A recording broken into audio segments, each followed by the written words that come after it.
अस्सलाम वालेकुम नाजरीन, आप देख रहे हैं JN न्यूज़ और मैं हूं आपकी होस्ट रुबीना चौधरी।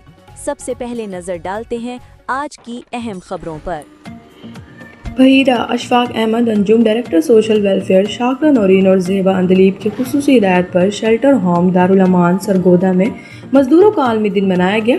इस दिन का मकसद मेहनत कश ख़वातीन की अज़मत और हिम्मत को सलाम पेश करना था। तकरीब में field work student of social work और यूनिवर्सिटी ऑफ सरगोदा और एडवोकेट राना मोहम्मद नवीद ने खुसूसी तौर पर शिरकत की। इंचार्ज शेल्टर होम दारुल अमान सना राजू ने शेल्टर होम में मुकीम ख़वातीन से खिताब करते हुए इस दिन को मनाने का मकसद बयान किया और बताया कि पंजाब हुकूमत ख़वातीन की खुशहाली और तरक्की के लिए गामज़द है। ख़वातीन का तहफ़्फ़ुज़ मरीम नवाज़ का मरकज़ी एजेंडा है।